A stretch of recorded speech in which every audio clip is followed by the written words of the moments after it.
Hello and welcome! In today's Solid Brands video, the history of Toyota and how it became one of the biggest car manufacturers in the world will be our highlight. Join us as we learn the rich history of how Toyota managed the dream, truly became the company's goal to becoming a dream in the car industry.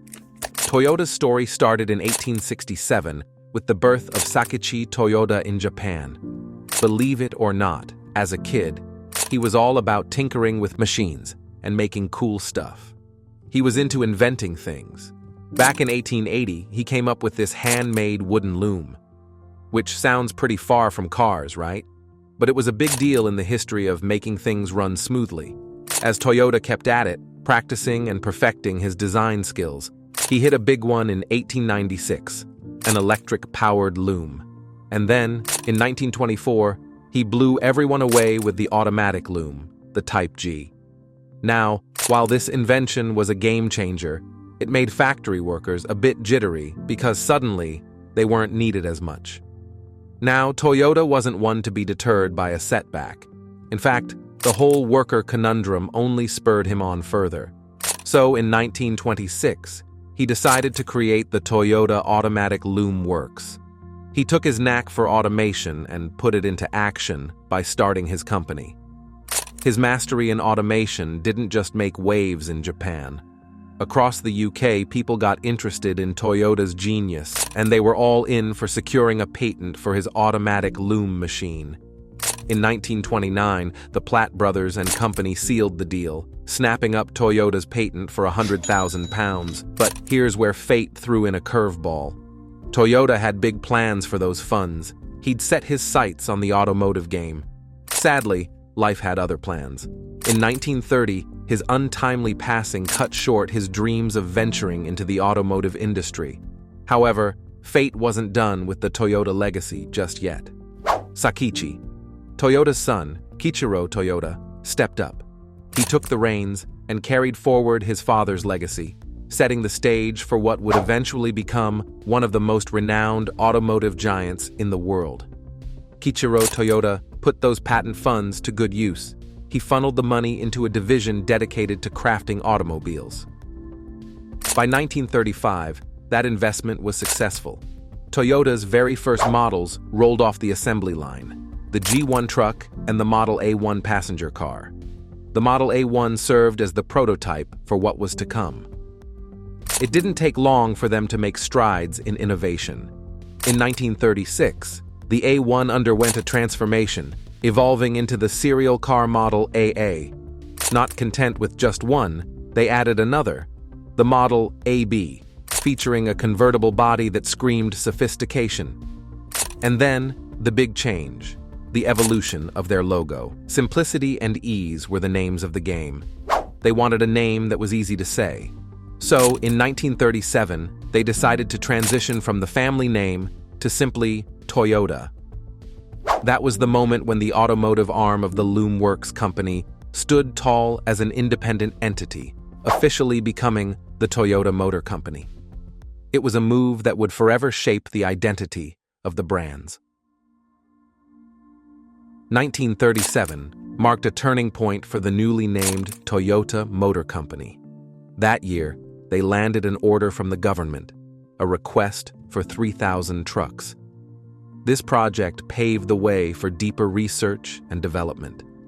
As World War II raged on, Toyota's focus shifted entirely towards meeting the wartime demands. Their production lines were dedicated solely to churning out trucks. By the time the dust settled, Toyota had delivered over 40,000 units of various automotive equipment supporting the war effort. However, as peace settled, the automotive landscape underwent a shift. In 1947, Toyota introduced the Model SA. This release bears a resemblance to the iconic Volkswagen Beetle. Yet, despite its promising design, the aftermath of the war lingered in the country's economy.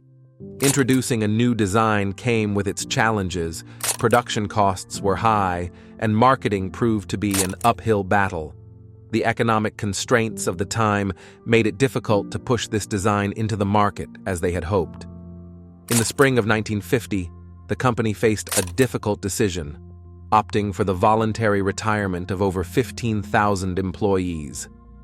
This triggered strikes among the workforce. In a moment that seemed almost miraculous, Kiichiro Toyoda announced his retirement. His decision was met not with resistance, but with respect. Remarkably, his retirement served as a catalyst, quelling the strikes and restoring a sense of stability within the company. In 1952, the U.S. government placed a substantial order for over 4,500 Army trucks from Toyota. Additionally, they sought maintenance for existing equipment. However, fate dealt a heavy blow that same year. Kiichiro Toyoda passed away. His legacy loomed large, but his absence left a void. Despite the loss, Toyota rallied. The company, in the face of adversity, managed to fulfill the significant order from the U.S. government.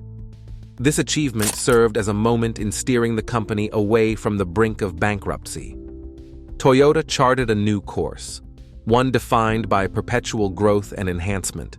Their pursuit of development and improvement became the cornerstone of their resurgence. They embraced a culture where employee ideas were not just welcomed, but actively sought after. Any idea that showed promise was met with recognition. Employees were rewarded and celebrated for their contributions. Through this culture of innovation, Toyota slowly but steadily found its footing in the late 1950s and early 1960s. However, their journey was far from over.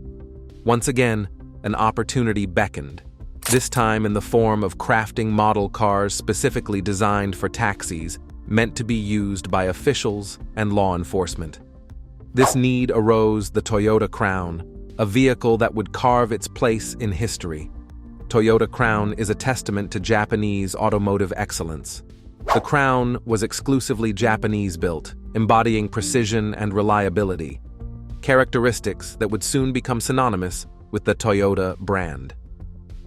In 1957, Toyota made a significant entry into the U.S. market, exporting the Land Cruiser and Crown models. By 1959, they expanded globally by opening their first out-of-state factory in Brazil. Fast forward to 1965, Toyota's production reached an impressive 600,000 cars annually. And by the end of the decade, the Toyota Corolla earned the Guinness World Record for being the best-selling car globally. This period also marked Toyota's expansion into premium-class vehicles through the introduction of the Lexus brand. The iconic Prius, part of the Lexus lineup, emerged as a pioneer in hybrid technology, embodying innovation and sustainability. In the industry of reliable cars, Toyota reigns supreme. It's not just a brand, it's the epitome of dependability worldwide. From weaving machines to automotive giants, Toyota's journey embodies sheer innovation. Their evolution is a testament to dedication and excellence, a narrative etched with triumph over challenges, setting the gold standard for quality and trust in the automotive world. And if you've enjoyed this video, give this channel some support by clicking on the subscribe button and sharing your thoughts in the comment section down below. Stay updated on our upcoming content by hitting the notification bell so you'll always get notified on our next one. Until next time.